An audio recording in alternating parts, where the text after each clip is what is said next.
সম্মানিত সভাপতি, উপস্থিত মান্যবর আমাদের প্রধান অতিথি জনাব আফসার আলী সাহেব, এখানে উপস্থিত আরো ওলামায়ে কেরাম, বিশেষ অতিথিবৃন্দ, সুধী ভক্ত আশিকান জাকিরান, পর্দার আড়ালের মা ও বোনেরা, সকলের প্রতি আমার সশ্রদ্ধ সালাম। আসসালামু আলাইকুম ওয়া রাহমাতুল্লাহ।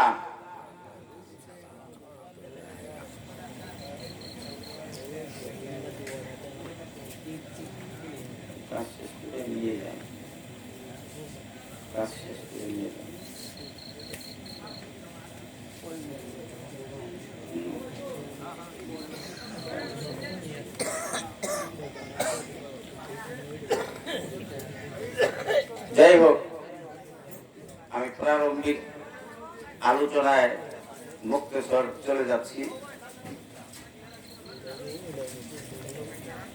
আমাদের ইসলামের চূড়ান্ত দলিল হচ্ছে আল কোরআন। আল কোরআনের উপরে আর কোন দলিল নেই। ফতোয়া, ইজমা, কিয়াস, ইজতিহাদ, হাদিস, ফিকহ, যাই বলি না কেন, সকল কিছুর উপরে হচ্ছে আমাদের চূড়ান্ত দলিল আল কোরআন। সেই আল কোরআন মোতাবেক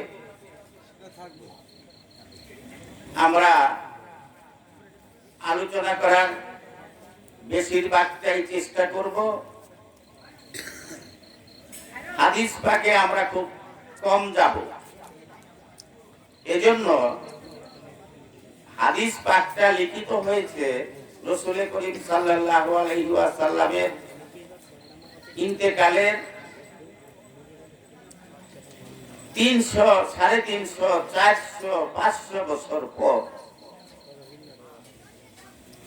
রাসূলের মুখের সেই কথাগুলো অবিকল পাইতে গেলে আমাদের কাছে হাদিসের রাবী বলা হয়। মানে কোন সাহাবী বর্ণনা করছেন, তিনি কার কাছে বলেছেন, তিনি আবার কার কাছে বলেছেন, তিনি আবার কার কাছে বলেছেন, এভাবে যারা সংগ্রহ করেছেন তারা সেভাবে সংগ্রহ করেছেন। নিচে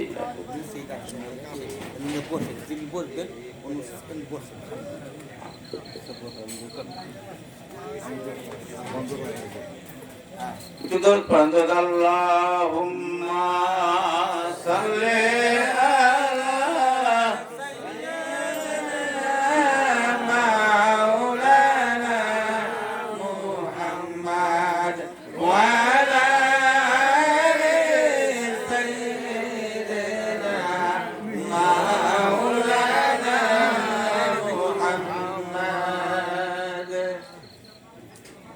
मोहम्मद से कुदरती है रोज उसके क्या कोई जाने,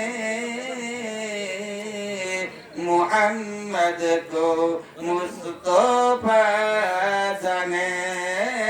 अल्लाहुम्मा सल्ली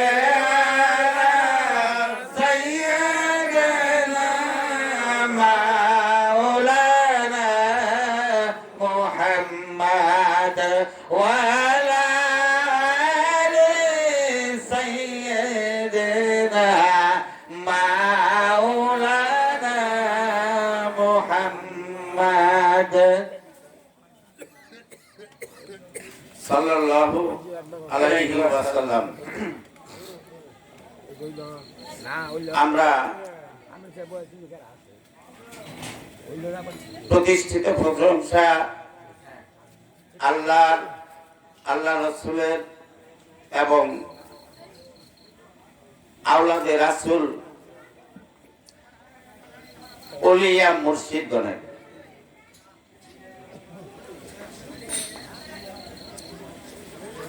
আমাদেরকে বলা হয়েছে উসিলা বাইয়াত কেন আমরা গ্রহণ করব সে বিষয়ে কিছু আলোচনা। সে লক্ষ্যকে সামনে রেখে আমরা চেষ্টা করব। আলোচনার মুড হলে আলোচনা হয়,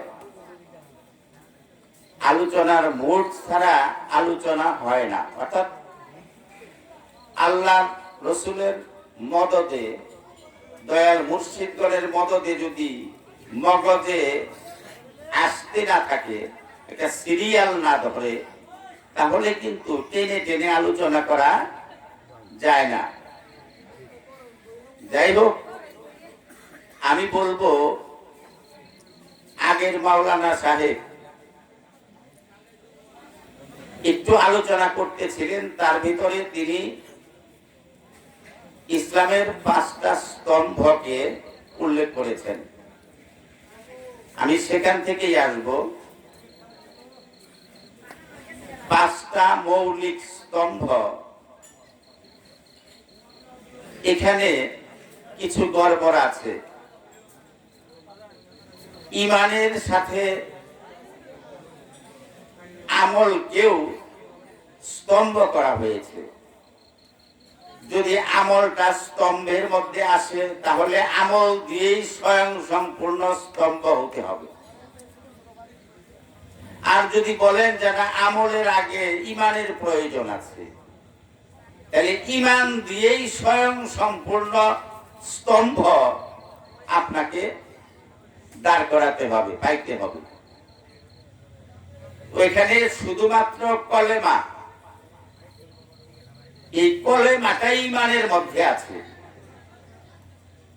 আর নামাজ, রোজা, হজ, যাকাত, কুরবানি এগুলি সব আমল। ঈমান যদি ঠিক না থাকে, তাহলে আমলের কোনোই দাম থাকে কি? দাম থাকে না।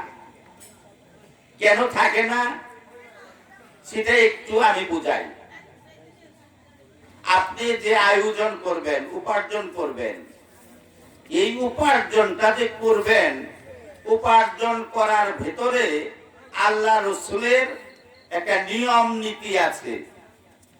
এই নিয়ম নীতির আওতায় যদি আপনি আহরণ করেন, আপনার ঘরে নিয়ে আসেন, রান্না করে তা খান অথবা ব্যবহার করেন, তাহলে সেটা সহি হবে, শুদ্ধ হবে। আর আল্লাহ রসুলের যে নিয়ম নীতি, সেই নিয়ম নীতি ভঙ্গ করে আপনি যদি কারো ধনমাল বা যে কোনো উপার্জন, আহরণ একটা অবৈধ প্রক্রিয়ার মধ্যে, অর্থাৎ আল্লাহ রাসূলের নিয়মের বাইরে, মন গড়া কোনো নিয়মে অথবা লোভে অথবা লালসায় অথবা ছলনায় অথবা প্রতারণায় নানান ভাবে চুরি, ডাকাতি, মাস্তানি, অন্যায় জোর করে বিভিন্ন ভাবে আহরণ করা যায়। যদি করেন, সেটা যদি ভক্ষণ করেন, এই যে নীতিটা, ভালোভাবে আপনি উপার্জন আহরণ করলেন না মন্দ ভাবে আপনি আল্লাহ রসুলের আইনের বাইরে গিয়ে সেটাকে অবৈধ বলা হবে, অবৈধভাবে আহরণ করলেন, এটা কিন্তু আল্লাহ রসুলের নিয়ম নীতি। এই নীতি অনুযায়ী নীতিটা ঠিক থাকতে হবে আল কোরআনের, রসুলের এবং রসুলের আহলে বাইতগণের। নিয়ম নীতি ঠিক রাখতে হবে। এই নিয়ম নীতিটা হচ্ছে ঈমান। এই ঈমানে যদি গড়বড় হয়, তাহলে আপনি যা আহরণ করে এনে ভক্ষণ করলেন, তাতে আপনার ভিতরে নিয়ম নীতিটা অবৈধ হয়েছে, তাইলে উহা কি হারামযোগ্য হয়েছে, ঠিক না? ঠিক ঠিক। আর হারাম হয়ে গেলে উহা ভক্ষণ করার ফলে যে রক্ত তৈরি হয়েছে, সেই রক্তগুলো আপনার দেহের, আমার দেহের রক্তগুলোই হারামে পরিণত হয়েছে, ঠিক না? ঠিক। এখন এই হারামি রক্ত মাংস শরীর দিয়া আপনি নামাজি বলেন, রোজাই বলেন, হজ বলেন, যাকাত বলেন, আপনি কুরবানি বলেন 2 লক্ষ 5 লক্ষ টাকার, অথবা যাই কিছু করেন না কেন, দাড়ি করেন, টুপি করেন, জুব্বা পরেন, যাই কিছু করেন, আপনি না হয় একটা মসজিদই তৈরি করলেন, হারাম ভাবে উপার্জন করছেন সেটা দিয়ে, কোনটাই কি ইবাদত হবে? একটাও হতে পারে না। এই নিয়ম নীতিটার যে মৌলিকত্ব, সেটা হচ্ছে ঈমান। এই ঈমান যেখানে ঠিক নাই, আমলের সেখানে কোনো বিন্দু পরিমাণে দাম নাই। আগে ঈমান ঠিক করতে হবে। আমি তার উপমা দেব, সূরা আল বাকারার 8 নম্বর আয়াত, ওয়া মিনান নাসি মান ইয়াকুলু আমান্না বিল্লাহি ওয়া বিল ইয়াউমিল আখির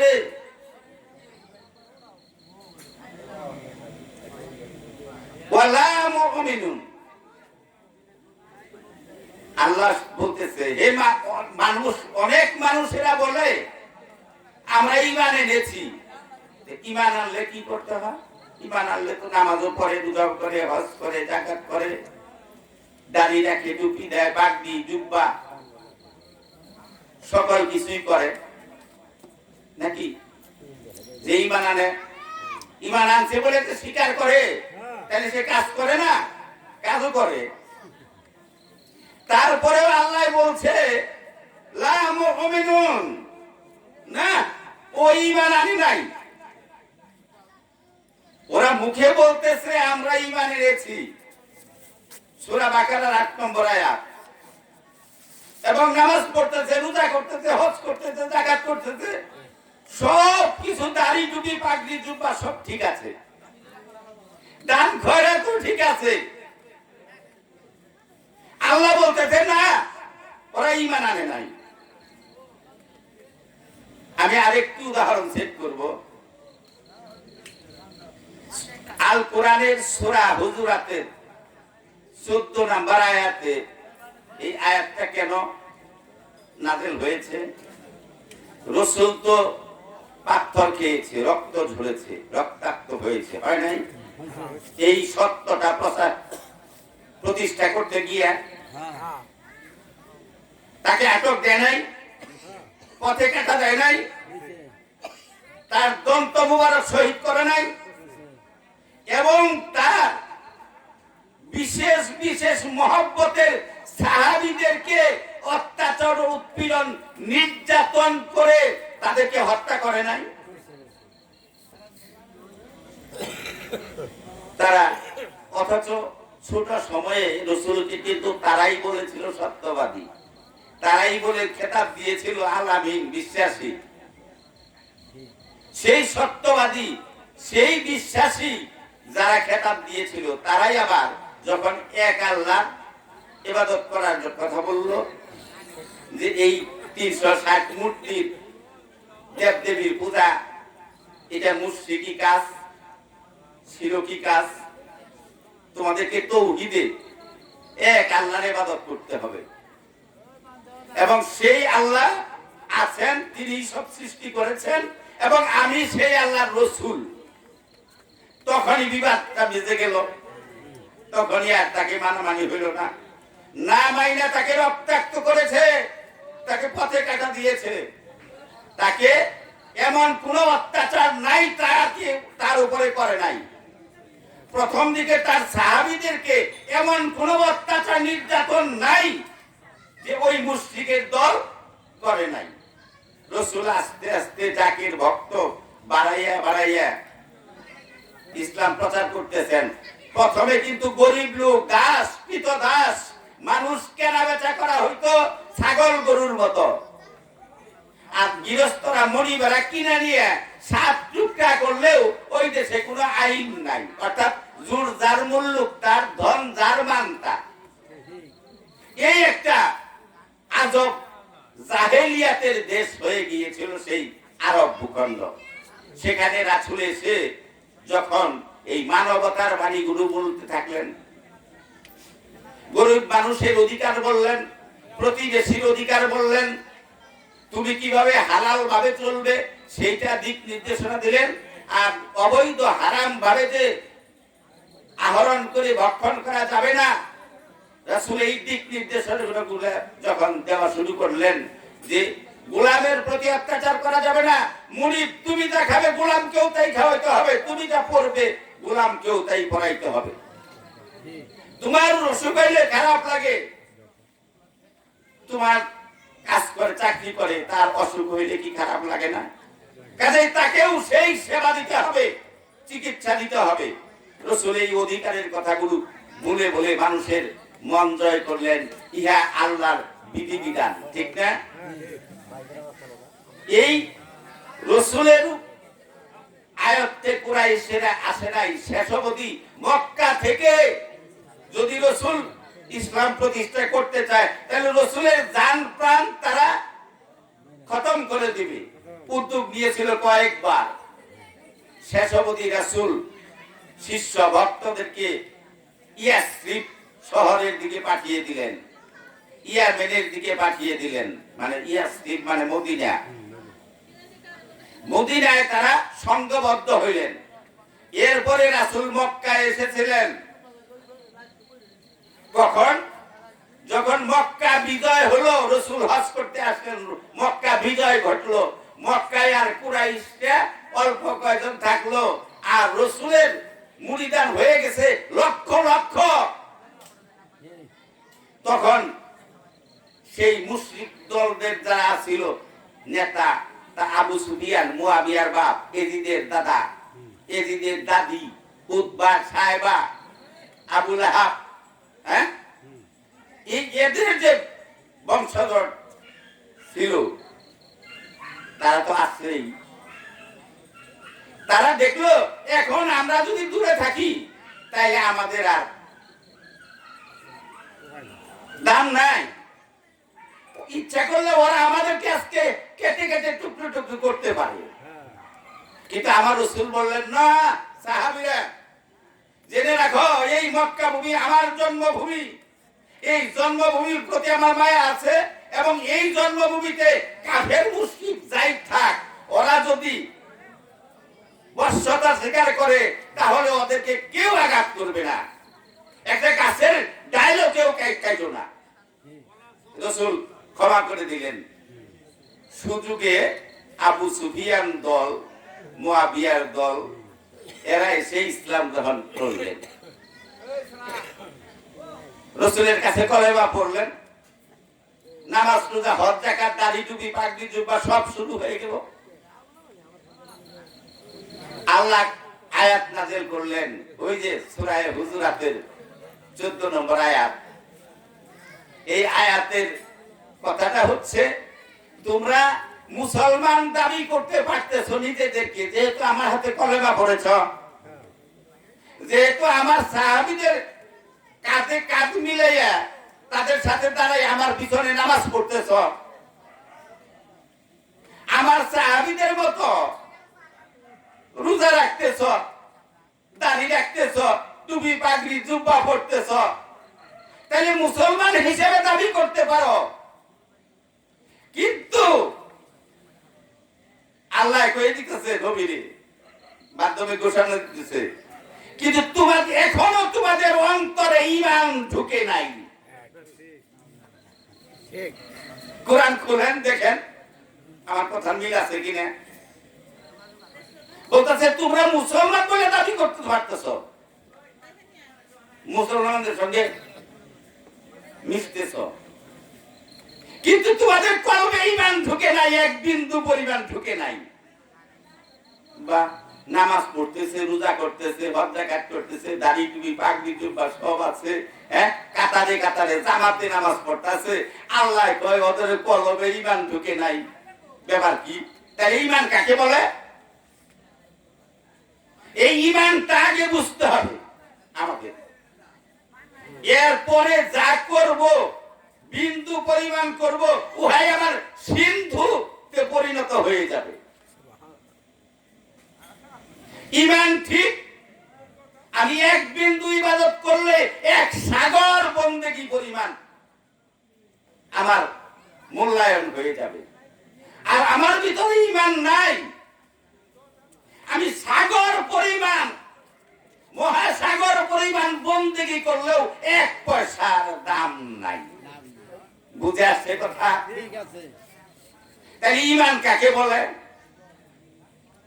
আমি অল্প কথায় শেষ করব। ঈমান, আপনি আজকে আখিরাত বিশ্বাস করেন? আখিরাত আইছে? বেচতে গেছিলেন? দেখেন নাই। দুজক দেখছেন? না। ইয়াউমুল আখিরে, তাই না? কিয়ামত দেখছেন? না। হাসর নসর কিচ্ছু দেখেন নাই। এগুলির উপরে বিশ্বাস করতে হয়। কিতাব আসছে কোথায় জানেন? সূরা আনামের 7 নম্বর আয়াতে কইতেছে, এবং সূরা বাকারার 97 নম্বর আয়াতে বলতাছে, আমি কিতাব নাযিল করেছি, কুরআন নাযিল করেছি আমার রাসূলের অন্তঃকরণে। আল্লাহর ফেরেশতা দিয়া দপদপ করে বাইন্ডিং বই পাঠায় নাই। ওই বইয়ের নাম কিতাব না, কুরআন না। কুরআন হচ্ছে আমার রাসূলের দিলে, কুরআন হচ্ছে আমার রাসূলের মগজে, লৌহে মাহফুজে। আল কুরআনের সূরা আনামের 7 এবং সূরা বাকারার 97 নম্বর আয়াত পড়ে দেখেন কুরআন কোথায় নাযিল হয়েছে। তাহলে রাসূলের অন্তঃকরণে নাযিল হয়েছে, সেখানে কি কোনো বই দিয়ে, রাসূলের গলা দিয়ে, নাক দিয়ে, মুখ দিয়ে, হ্যাঁ, রাসূলের ভিতরে কোনো বই ঠেলে দিছে? না না না। কুরআন হচ্ছে নূর। এই কুরআন কে আল্লাহ পাহাড়ে পাঠাইতে চাইছিলেন, গাছপালা পাহাড় অস্বীকার করেছে, ইহার ভার আমরা লইতে পারবো না, সইতে পারবো না। আল্লাহ পাক সাগর, মহাসাগরে পাঠাইতে চাইছিলেন যে তোমাদের উপরে নাযিল করি, না, আমরা ইহার ভর সইতে পারবো না। অবশেষে আল্লাহ কোরআন পাঠাইলেন নবীদের অন্তরে, প্রত্যেক নবীর অন্তরে। ফুরকান বলেন, ইনজিল বলেন, তাওরাত বলেন, ইনজিল ঈসার উপরে, নবীর উপরে, তাওরাত হ্যাঁ মুসা নবীর উপরে, জব্বুর দাউদ নবীর উপরে, এরকম যত সহিফা এসেছে নবীদের অন্তঃকরণে পাঠিয়েছেন। কাজেই নবীগণ নূরের তৈরি, এই জন্যই আরেকটা নূর সেখানে রাখা গেছে। নূরের সাথেই নূর মিশে, পানির সাথে, জলের সাথে কখনো তেল মিশে না। বুঝে আসছে কথা? এই জন্য আমার নবী নূরের নবী। এক শ্রেণীর লোকজন বলে বেড়াচ্ছে নবী নাকি মাটির তৈরি। বলেন নাউজুবিল্লাহ। যারা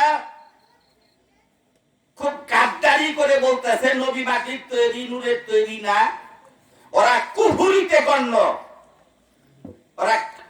ওরা কাফেরে গণ্য হয়ে গেছে। আর না বুঝা যারা নবীকে মাটির তৈরি বলছে, ওদের ঠেলায় পড়ে, ওদের পামে পড়ে আল্লাহ তাদেরকে মাফ করুক। বুঝেন নাই কথা? আমার নবী ইলমে গায়েব জানে না, এই কথা কয়। একটা ইলমে গায়েব কই দেখেন তো? মিলে কিনা? দুনিয়ার ভিতরে সর্বশ্রেষ্ঠ সর্ব উৎকৃষ্ট জিনিস কি? জীব কোনটা? আশরাফুল মাখলুকাত কোনটা? মানুষ। এখন আপনাকে জিজ্ঞেস করি, এই যে মানুষ যে উত্তর দিলেন, এটা কোরআন কিন্তু কইছে, তাই না? এখন কোরআন দিয়ে উত্তর দিবেন, জগতে যত সৃষ্ট জীব আল্লাহ পাঠাইছে এর মধ্যে সবচেয়ে নিকৃষ্ট জীব কোনটা?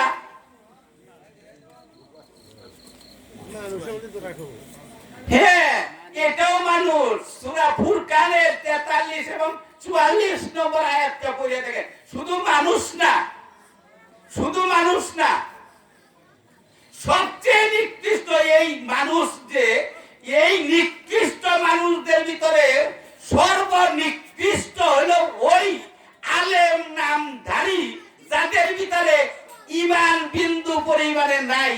আমার রসুলকে নূরের নবী মানে না, রসুল ইলমে গায়েব জানে ইহা মানে না, রসুল হায়াতুন নবী তাও মানে না। রসুল সব সময় সব জায়গায় হাজির নাজির থাকতে পারেন এবং জগতে সকল খবর রসুল দেখেন, বুঝেন, জানেন। কিভাবে আমরা যেরকম হাতের তালু দেখি ঠিক সেইভাবে রসুল দেখেন। এটা বুখারীর আলোচনা, হ্যাঁ, বুখারীর আলোচনায় আছে। আমি সমস্ত সৃষ্টি জগৎটাকে দেখি কেমন জানো? তোমরা যেরকম তোমাদের হাতের তালুটা খুব স্পষ্ট ভাবে দেখো, আমি অনুরূপ দেখি সমস্ত সৃষ্টি জগৎ। আমার রাসূলের বাণী নিজে বলতেছে, বুখারী শরীফে আসছে। তাহলে রাসূল ইলমে গায়েব জানে না নাকি?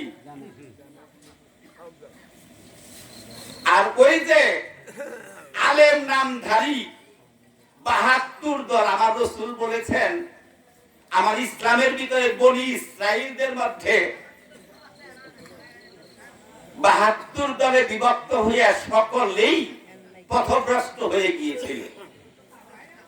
আর আমার উম্মতেরা না, তার চেয়ে একটা দল বেশি হবে, অর্থাৎ ৭৩টা দল হবে, ৩ কোটি ১৩ ফেরকা হবে। এর মধ্যে না একটা দল হবে জান্নাতি। আমার রাসূল বলতেছেন। সাহাবীরা জিজ্ঞেস করলেন, ইয়া রাসূলুল্লাহ, জান্নাতি দল কোনটা হবে? আচ্ছা, এই আলোচনায় পরে যাই। কিন্তু এই ৩ কোটি ১৩ ফেরকা যে ঘটবে, এটা আমার রাসূল ১৫,৫০০ বছর আগে বলে গেছে। কি ঘটে নাই? ঘটে নাই। একদল হানাফি, আরেক দল মালিকি, আরেক দল হাম্বলি, আরেক দল শাফিঈ, এক দল হলো ওয়াহাবি, আরেক দল হলো খারেজি, এক দল হলো কওমি, আরেক দল হলো সুন্নি, এক দল হলো শিয়া, আরেক দল হলো মুতাজিলা, এক দল হলো আঞ্জুমানে আহমদিয়া মানে কাদিয়ানি, আরেক দল হলো ইয়াজিদি। কি দল হয় নাই? ৩ কোটি ১৩ ফেরকা না, তার চেয়েও বেশি ফেরকা নিপতিত হয়েছে। আরেক দল জামাতে ইসলামী, আরেক দল তাবলীগী। কি হয় নাই? ৩ কোটি ১৩ ফেরকা। কেউ কারোটা মানতে চাই আমরা? মানি না। যার যার মতে সকলেই। আরেক দল হইছে সালাফি, মানে আহলে হাদিস, হাদিসের আহাল তারা রফাদানি হয় নাই? এই যে এইরকম ৭৩ ফেরকায় ইসলামটা বিশৃঙ্খল পরিবেশ হবে। ১৫০০ বছর আগে আমার রাসূল বলে গিয়েছিলেন, সেই দিন ঈমান রক্ষা করা খুব কঠিন হবে। জ্বলন্ত একটা আংরা, টকটকে লাল আগুন, লোহার টুকরা আগুনে দিলে যে টকটকা লাল হয়, ওই রকম একটা লোহার আগুনের টুকরা হাতের তলায় ধইরা রাখা যত কঠিন হবে, আখেরি জামানায় ইমানদারদের ইমান রক্ষা করা এইরকম কঠিন হবে। কারণ ৭৩ দলের ফেরকায় বইরে মানুষ কোন দিকে যাব? বুঝেন নাই কাহিনীটা? আজকে সেই ৭৩ ফেরকা তাল হয়ে গেছে। তাহলে আমার রাসূল কি ইলমে গায়েব জানে কিনা বলেন? কোরআন সাক্ষী দেয়, কোরআন আল কোরআন। একটাই হাদিস বলছি, কোনটা? রাসূল সৃষ্টি জগতের সমস্ত কিছু এক নজরে দেখতে পায়। আমরা যেরকম হাতের তালু দেখি এরকম। এটা বুখারী শরীফের হাদিস। একটাই বলছি, আর কোন হাদিস বলি নাই এখন পর্যন্ত। না বলছি না। এখন আমার রাসূলের সে আদম নবী কেমনে চলছে, কি করছে? আদম নবীর পোলাপানরা কি করছে? আদম নবীর পরে শীষ নবী, তারপরে জাকারিয়া, ইয়াহুদ, ইয়াকুব, ইউসুফ, শুআইব, যাই বলেন যত নবী ছিল, সকল নবীরা কি কাজ করেছে তার সাক্ষী দিবে আমার রাসূলের কাছ থেকে। কোরআন বলতাছে, কোরআন। আমার রাসূল কি মিথ্যা সাক্ষী দেব? আমার রাসূল কি না দেখা সাক্ষী দিব? আজকের এই সাধারণ কোর্টেই কোন বিচার সালিশ হইলে মামলার মোকদ্দমা, কোন সাক্ষী যাইয়া যদি কয় যে আমি লোকজনদের কাছে শুনছি, আমি ঘটনাস্থলে থাইকে দেখি নাই, আমি ইহা ওইভাবে জানি না, শুই না আইছি, এই সাক্ষীর পাছায় পারি না, এই কোটেই সাক্ষী দিব না, ও দেহা সাক্ষী। আর আমার আল্লাহ কি আমার রাসূলের সাক্ষী দিব যে আমার রাসূল কি না দেখে মিথ্যা সাক্ষী দিব, অথবা কারো কাছ থেকে শুই না সাক্ষী দিব? কোরআনে আরো বাণী, শাহিদাও ওয়া নাযীরাও দাইয়ান ইলাল্লাহি বিইযনিহি ওয়া সিরাজাম মুনিরা। এই যে শাহিদাও, সাক্ষী, সাক্ষী, কোরআনের ভিতরে নবীর সাথে যে উপাধি দিয়ে দিল শাহিদাও, এই নবী তুমি শাহিদাও, তুমি সাক্ষী। কতবার কইছে খুঁজা দেখো। এবং ওই নবীদের যে উম্মতেরা কে কি কাজ করেছে তারও সাক্ষী আমার রাসূল হাসরের মাঠে। তাহলে আমার রাসূল সকল যুগেই কিন্তু আছে, সর্বযুগে আছে আমার রাসূল। আমার রাসূল কিন্তু এই ১৫০০ বছর আগে আমিনার গর্ভে জন্ম নেওয়া রাসূল না। আমার রাসূল হলো আরেকটি হাদিসুল কুদসি, কুনতু নাবিয়ান ওয়া আদামু বাইনাল মাই ওয়া তিন। আদম যখন পানি কাদায় আলাদা আলাদা, আমি আদম হাওয়া তৈরি করি নাই, তারও ১৪,০০০ বছর আগে হে নবী আপনাকে আমি তৈরি করেছি। কিভাবে? আমার জাত নূর থেকে আরেকটা নূর বের করেছি, আর ওই নূরটার নাম দিয়েছি নূরে আহমদ। আর ওই নূরে আহমদের ভিতরে ২০টা দেশে, পেছানিতে, নাকের ডগায়, কানে, মুখে, বিভিন্ন জায়গায়, আমি সেই বর্ণনায় গেলাম না, আরো ৫টা নূর ওর ভিতরে আল্লাহ তখনই প্রকাশ ঘটিয়েছেন। সেই নূর খণ্ডই হলো পাক পাঞ্জাতন। তাইলে আদম সৃষ্টির আগে, ঠিক না? এই নূর নবী প্রত্যেক নবীর মধ্যে এসেছে, আদমের মধ্যে। আদমকে তো মাটি দিয়ে বানাইছে, আগুন পানি দিয়ে বানাইছে, এরপরেও আদমকে সেজদা দিতে বলতেছে। সূরা বাকারার 34 নম্বর আয়াত বলতেছে আদমকে, আমি যখন আদমকে বানাইয়া শেষ করব তখন তোমরা সবাই মিলে, ফেরেশতারা কি কইতেছে, সবাই মিলে আদমকে সেজদা দিবা। কেন সেজদা দিবে? আদমের ভিতরে আমার নিজের রূহ ঢুকাইয়া দিছি, মানে আমি ঢুকে গেছি। আদমের ভিতরে ওই আহম্মদী নূর, মানে মুহাম্মদী নূর ঢুকাইয়া দিয়েছি। মুহাম্মদী নূরের সাথে আলী নূর, ফাতেমা নূর, হাসান নূর, হুসাইন নূর ঢুকাইয়া দিয়েছি।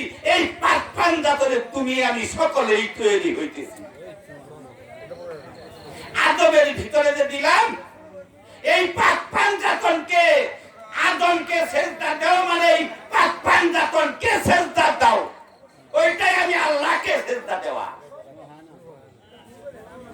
কি কয় নাই? সকলেই সেজদা দিল। ফাসাজাদু ইল্লা ইবলিস, ইবলিস দিল না। আদমের ভিতরে আল্লাহর নিজ রূহ, সূরা হিজরের 29 নম্বর আয়াত, সূরা সুয়াদের 72 নম্বর আয়াত। যাই হোক, আমি এত আলোচনায় যাইব না। আদম হচ্ছে আল্লাহর খলিফা, সূরা বাকারার 30 নম্বর আয়াত, সূরা নূরের 55 নম্বর আয়াত। এই আদম থেকেই আমরা যে আসতেছি, আজকে আমাদের ভিতরেও সেই পঞ্চনূর প্রবিষ্ট আছে।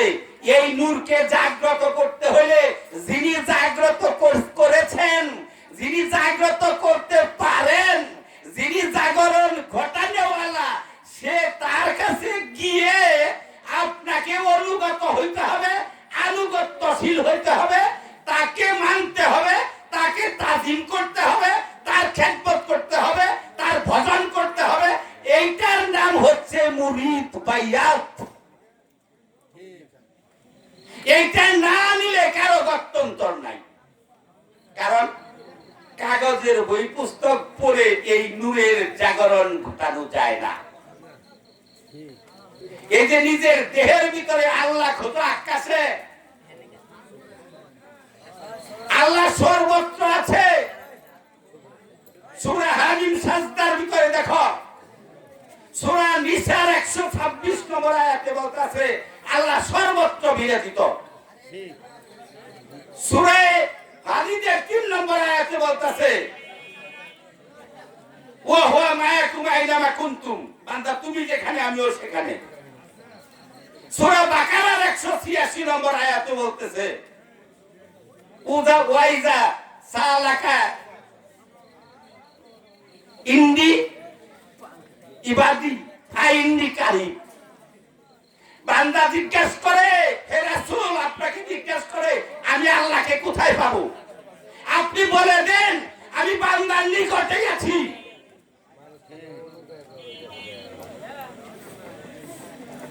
রাসূলকে জিজ্ঞেস করেছেন সাহাবীরা, অন্য লোকেও, আল্লাহকে কোথায় পাবো? রাসূল বলেছেন সূরা জারিয়াতের 21 নম্বর আয়াত, ওয়া ফি আনফুসাকুম আফালা তুবসিরুন। হে বান্দা, তুমি যদি আল্লাহ খুঁজতে চাও তাহলে তোমার নফসের ভিতরে খুঁটিয়ে খুঁটিয়ে দেখো। এর জন্যই মাওলা আলী কারামাল্লাহ বলে গেছেন মান আরাফা নাফসাহু ফাকাত আরাফা রাব্বাহু। এটা মাওলার বাণী, মাওলা আলীর বাণী। কোরআনে বলতেছে সূরা কাফের 16 নম্বর আয়াতে, নাহানু আকরাবু ইলাইহি মিন হাবলিল ওয়ারিদ। হে বান্দা, তোমার ঘাড়ের সারগের যে অতি নিকটে তোমার মধ্যে আমি অবস্থান করতেছি। সূরা ওয়াকিয়া 85 নম্বর আয়াতে ওই একই কথা, নাহানু আকরাবু ইলাইহি মিনকুম ওয়ালাকিন লা তুবসিরুন। বান্দা, তোমার ঘাড়ের সারগের চেয়ে অতি নিকটে আমি আছি, অথচ তুমি দেখলে না, বুঝলে না। সূরা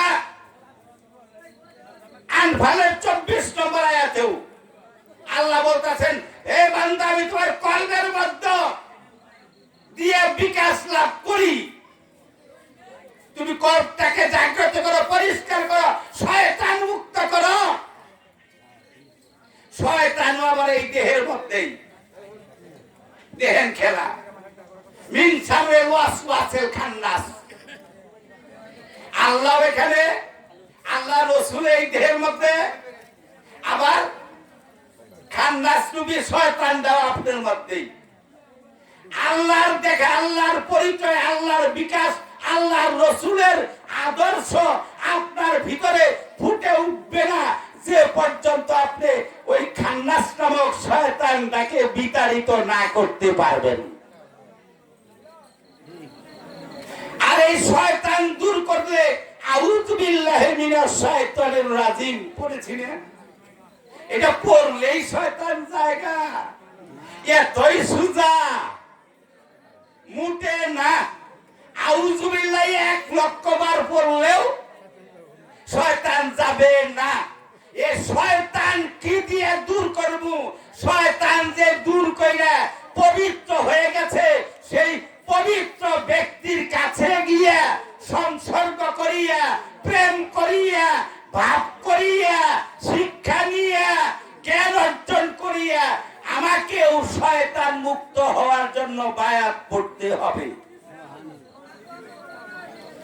আর এই শয়তান আমার ভিতরে নিয়ে, কান্দে নিয়ে আমি যতই সেজদা দেই, আমি যতই টুপি পরি, পাগড়ি পরি, জুব্বা পরি, হজ করি আর যাকাত পরি আর কলেমা পরি, তাতে এক বিন্দু পরিমাণ লাভ হবে না।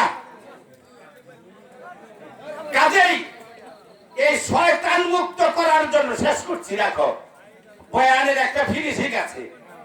এই শয়তান মুক্ত করার জন্য আমাকে, আমার ভিতরে যে খান্নাস আছে এইটা দূর করার জন্যই আমাকে বায়াত হতে হবে। বায়াতের দলিল কোরআনের সূরা কাহাফের 17 নম্বর আয়াত। আরবিটাও বললাম না। মাই ইয়াহদিল্লাহু ফাহুয়াল মুহতাদি ওয়া মাই ইউদ্লিলহু ফালান তাজিদা লাহু ওলিয়া মুরশিদা। কাজে পীর ফকির কোরআনে আছে, ওলিয়া মুরশিদ কোরআনে আছে। পীর আরবি শব্দ, ফার্সি শব্দ তাই কোরআনে নাই। নামাজ রোজা কোরআনে আছে? নাই। কেন? ওটা ফার্সি শব্দ, নামাজ ফার্সি শব্দ, রোজাও ফার্সি শব্দ, কোরআনে থাকবো কে? কোরআন হলো আরবি। কোরআনে আছে সিয়াম, কোরআনে আছে সওম। ওই রকম পীর কোরআনে থাকবে কেন? কোরআনে আছে ওলিয়া মুর্শিদ, সূরা কাহাফ 17 নম্বর আয়াত। কোরআনে আছে আউলিয়া, সূরা ইউনূসের 62 নম্বর আয়াত। কোরআনে আছে বায়াত পড়তে হবে, ওলিয়া মুর্শিদের দামান ধরতে হবে, সূরা বনি ইসরাঈলের 97 নম্বর আয়াত। কোরআনে আছে যে ওলিয়া মুর্শিদ ধরলো না, বায়াত হইল না, তার কপালে আল্লাহর হেদায়েত জুটলো না। সূরা শূরার 44 নম্বর আয়াত, সূরা জুমারের 23 নম্বর আয়াত। কোরআনই সব বলে। কাজেই এই কোরআনের উপরে কেউ বাদপুরি করে না। কোরআনে বায়াতের দলিল হলো 3টা। সূরা ফাত্তার 10 নম্বর আয়াতে রাসূলের হাতে হাত দিয়ে বায়াত করেছে সাহাবীরা। রাসূলের সময়কার সাহাবী যারা, মুসলমান যারা, একটা লোক বায়াত পড়ে নাই, তাও সে মুসলমান। একটা লোক যদি দেখাইতে পারেন আপনার পায়ের মধ্যে চুমা দিয়ে আমার এই বক্তব্য মুক্ত করে দেব, অন্য অহংকার নাই। বায়াত ছাড়া কোনো সাহাবী নাই। রাসূলের এত আশেক প্রেমিক ওয়াইস করনি, তিনিও বায়াত পড়েছিলেন, তবে রাসূলের কাছে না, মাওলা আলীর কাছে। আলী ছিলেন তার মুর্শিদ, ওলিয়া মুর্শিদ, গুরু। আলী থেকে বায়াতের শুরু। রাসূল গাদিরে ঘুমে বিদায় হজের 3 মাস পূর্বে বিদায় হজে বলেছিলেন, 2টা জিনিস, বাণী জিনিস রেখে গেলাম। একটা হচ্ছে আমার কিতাব আল্লাহ, ওয়াইতাতি আহলে বাইতি, আহলে বাইতি, আহলে বাইতি। সূরা মুসলিম শরীফে 3 বার আসছে কথাটা। সেইটা কাইটা দিয়ে ওরা লিখতেছে কিতাব আল্লাহ আর হাদিস। কোরআন আর হাদিস কাইটা দিছে ইয়াজিদের দল কারবালার মাঠে শুধু ইমাম হুসাইনের ভক্ত ইমাম হুসাইনের আওলাদকে খতম করে ইয়াজিদের দল কি ক্ষান্ত হয়েছে না এর আগে হাসানকে বিষ খাওয়াইছে এর আগে মাওলা আলীকে হত্যা করেছে কারা কেন খোঁজ নিয়ে দেখেন এর আগেও ফাতেমাকে খুন করেছে কারা এর আগেও রাসূলের ইন্তেকালের 4 দিন পূর্বে রাসূল লিখতে চাইছিলেন কাগজ কলমের ঘটনা বুখারীতে আছে কারা লিখতে দেয় নাই কারা বাড়ি ঘেরাও করেছিল রাসূলের ইন্তেকালের সাথে সাথে রাসূলের জানাজা দাফন কাফন বাদ দিয়ে অন্য জায়গায় গিয়ে মদিনা থেকে 6 মাইল দূরে গিয়ে 5 জন ক্যান্ডিডেট হয়ে নিজের আলোচনার নাম দিয়ে খেলাফতের সৃষ্টিকরণ এগুলি কারা করেছে খোঁজ নিয়ে দেখুন হযরত উসমান রাদিয়াল্লাহু তাআলা আনহুকে নামাজীরা খতম করেছে না মূর্তি পূজারকেরা খ্রিস্টানেরা বৌদ্ধরা খোঁজ নিয়ে দেখুন এই ইয়াজিদের দল কারবালার পরেও 100 বছর রাজত্বে ছিল তারপরে আব্বাসীয় দল তাদেরকে হটাইয়া 500 বছর রাজত্ব কায়েম করে ইসলামকে পাল্টাইয়া পুলটাইয়া ফেলাইছে এই জন্য আমার দয়াল কাদির চান বলেছেন শরীয়ত যদি করো হে আদায় শরীয়ত তুমি করো হে আদায় থাকে যদি মন খোদা বলে ভয় শরীয়তের মূল সত্য কথা সারা দেহের হিংসা নিন্দা লোভ লালসা কাম ক্রোধ আর মিথ্যা ব্যাপার ছাইরা দিলে তাতে শরীয়ত আদায় হয় থাকে যদি মন খোদা বলে ভয় ইহাই মুহাম্মদী শরীয়ত হয় এই মুহাম্মদী শরীয়তের আলোচনা করবার যাব আপনি করে সময় নাই কয়টা গান গাবেন গান গায় এমন কি শিখলেন জীবন ভরা আল্লাহই জানে গান থেকে দুইটা জিনিস নিতে হবে হয় জ্ঞান আহরণ করবেন না হইলে আল্লাহ রাসূলের আপন মুর্শিদের প্রেম আহরণ করবেন এই দুইটা বাদ দিয়া যদি নাচানাচি করেন শুধু উহা ফাসেকি হবে নাজায়েজ হবে হারাম হবে গানের পক্ষে বাজনার পক্ষে আমরা আছি কখন যখন এসকে ছাদে কি তখন হয় জ্ঞান পাবো না হলে ভাব পাবো প্রেম পাবো আল্লাহ রাসূলের প্রেমে এই দুই নয়ন ঝরবে এরকম গান চাই গান থেকে আজ পর্যন্ত কিছু শিখতে পারলাম না এই তরিকতের লোকের আচরণ দিয়াই তরিকত ডুবিতেছে খাজা বাবা গান করেছে ইহা সত্য খাজা বাবা কে জানো চিনছো চিনার চেষ্টা করো নাই খাজা বাবা পিতার দিক থেকে মাতার দিক থেকে উভয় দিক থেকে সেই আলী বংশের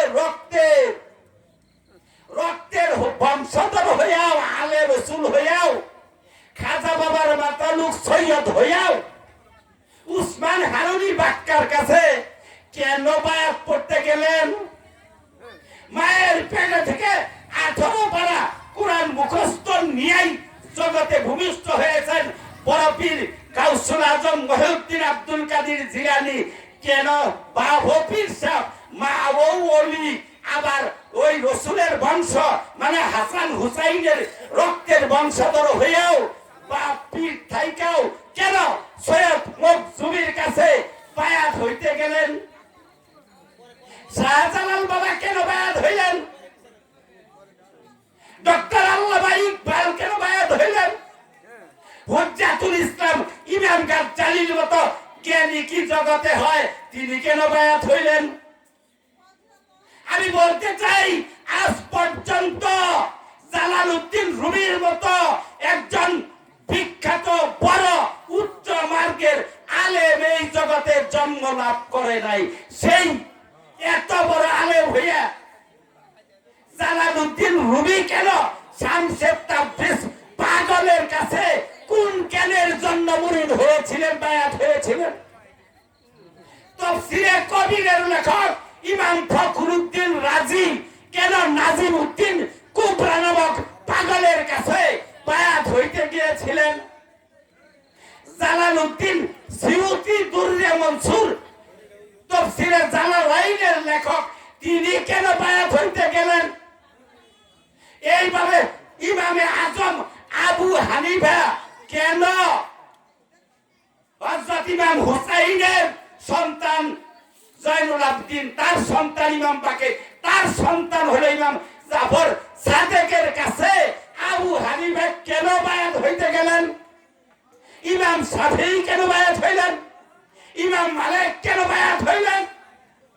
আজকের মোল্লাদের বায়াত লাগে না। এই যে এখানে মোবাইল আছে পকেটে, দেখে যান আপনাদের কওমিয়াতের যে আল্লামা শফি কয়দিন আগে যে মইরা গেল, দেখে যান 50টা ভিডিও আমার কাছে ধারণ করা আছে। তিনি ওয়াজ শেষে মানুষের বায়াত করাইছেন।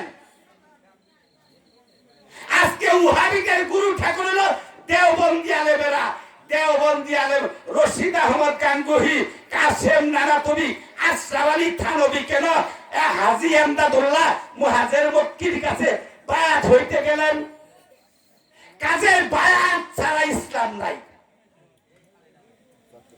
সকলকে ধন্যবাদ দিয়া এ পর্যন্তই ক্ষান্ত করলাম। একটু আদবে, এসকে, মহব্বতে অথবা জ্ঞানে আমরা যেন ছাড়া কাওয়ালি করি ওই ওলিয়া মুর্শিদের ধ্যানে আর আল্লাহ রসুলের প্রেমে, তাছাড়া যেন কেউ করি না। আজকে দেখবেন বায়াতই করে নাই, কোন জায়গায় বায়াত করে নাই। আপনার তরিকতের মাহফিলে এসে খুব গান বাহানা দেখা বাড়াবো। এই ব্যাগ তরিকার মানুষের তরিকতের মাহফিলে গান গাইতে দিবেন না। যেখানে বায়াত হয় নাই, ওর গুরু নাই, ঠিক ঠিকানা নাই, ওকে আপনার মাহফিলে গান গাইতে দিবেন কেন? ওর গুরুর পরিচয় ভাড়া করে আগে দিবেন। ওর গান গাওয়ার কোনো অধিকার নাই। ওই লোকের সাথে সাথে গানের হিরিক দিয়া, সামা কাওয়ালির হিরিক দিয়া আপনাদের এলাকার বহু লোক আগে আসবে। ওয়াজ বাদ দেন হুজুর, গান শুনবো, গান শুনবো, আপনাদের সঙ্গে নাচবো। কালকেই দেখবেন মুড়ে মুড়ে দোকান পাটে চাষ করে আপনি বেড়ে গাল গুষ্টি বাইরে লইতেছে। কাজেই বুঝে ইসলাম করুন, তরিকা করুন। আপনার তরিকতের কাজ দিয়া যেন তরিকতের বদনাম না হয়, ক্ষতি না হয়, এখনো সময় আছে। তরিকতের রূপ হইয়া তরিকতি মানুষের কাছে আবেদন রেখে যাই, তরিকতের বদনাম ঘটায়েন না। কাজ হয়তো কম পারবেন, কিন্তু আপনার দ্বারা তরিকতের বদনাম যেন হয় না। বুঝা কাজ করবেন, না বুঝা কাজ করার জন্য কোন মুর্শিদেই হুকুম দেয় নাই। কোরআনে নিষেধ করা হয়েছে, তুমি যা বুঝো না ওই কাজ তুমি করিও না। সূরা বনী ইসরাঈলের ৩৬ নম্বর আয়াত। কাজেই যে যেটা বুঝো না সে সেটা কইলো না, যে যেটা বুঝো না ওইটা কেউ বলতে চাইও না, যে যেটা বুঝো না তা নিয়ে তর্ক করিও না। সকলেই খামোশ হয়ে যাই। আমরা সকল সকল ধর্মের লোক সবাই ধর্ম করুক, গ্রাম করে আপত্তি নাই। আমরা করবো আমার তরিকতের এই যে ওলি আল্লাহর দল, এই আহলে বায়াতের কিস্তি, রাসূলের আহলে বায়াত আলী ফাতেমা হাসান হুসাইন, এই আহলের বায়াতের কিস্তিটাই হলো নাজাতের দল। এই নাজাতি যে ৭৩ নম্বর দলটা, একটা দল জান্নাতে যাব, সেইটা হলো আল্লাহ রসুলের যে আলে মুহাম্মদ আওলাদে রসুল নামাজের মধ্যেও যা করে ও আলে মুহাম্মাদিও কইতে চান। ওই আলে মুহাম্মদ আলী ফাতেমা হাসান হুসাইন হইয়া যে তরিকা এসেছে, এই ওলি আল্লাহ দলের গ্রুপটাই হলো নাজাতি দল। আর সব পয়সা যাওয়া নূহ নবীর বন্যায় ডুইবা যাওয়া যে দল হালাকা ওয়া গারকা, ওই ৭২ ফেরকার মধ্যে ওরাই তো সংখ্যায় বেশি হবে, এতে ঘাবড়াবার কোনো কারণ নাই। ইমামদের গ্রুপে কারবালায় মাত্র ৮২ জন লোক, শিশু বাল বাচ্চা বিবি পুত্র নিয়ে, আর ইয়াজিদের দলে ছিল ৩০ থেকে ৪০,০০০। ওরা তো বেশি থাকবই, দলের কিছু নাই, ভয়ের কিছু নাই। সাহস দুঃসাহসিক ভাবে আপনার গুরুর মহব্বত দেওয়া ওজিফা এবং নিয়ম অনুযায়ী আপনার তাকত নিয়ে, কোরআনী শক্তি নিয়ে, নুরানি শক্তি নিয়ে, দয়ালদের ইচ্ছায় আপনি এগিয়ে চলবেন। সকলকে সালাম, আসসালামু আলাইকুম ওয়া রাহমাতুল্লাহ ওয়া বারাকাতুহু।